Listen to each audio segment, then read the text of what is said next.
Amos bungthum Israel thuhil na o Israel suante o Aigupta gam akipan kahon pi hiak in kote o topan hichibang a no ahon demna thu ngai hia un no te kia leitung a in kwan teng teng a ka thei na hi wa hwai zakin na thulim lo na teng teng wa kahon go ding achi hi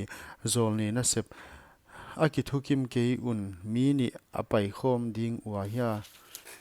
humpinel kai in gamang a sa amat lai lo ngal in ahum ham nge a hia humpinel kai lun lai in bangma amat keile akohom sung a kipan ahum ham nge a hia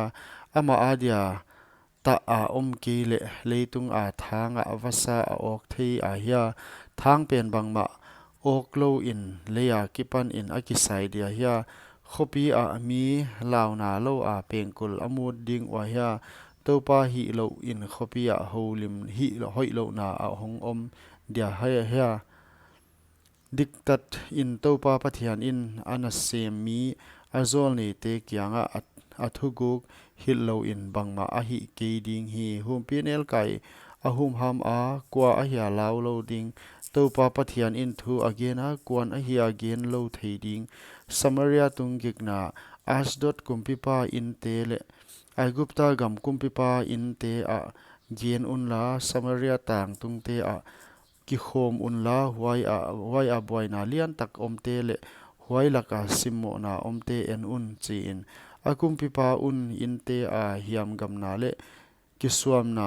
a ko I khom mi te la hi dik dan a siam ngal ke wa topan achi huai ziakin topa pathianin hi chi na chi gam kimvel in melma a om lai ding a nakiang akipan naha na ala hik ding a nakumpipa in te a hi se ding uhi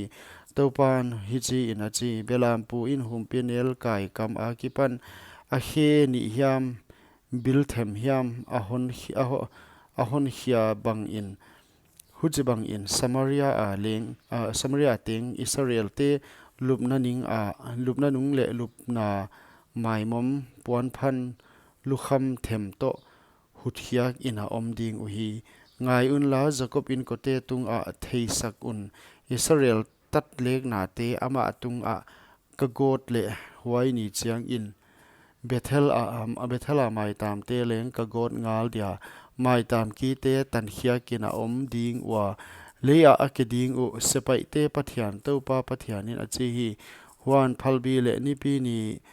kasat seding a sai ha in te amang thang ding a in thupi ten top na anei ding u topan achi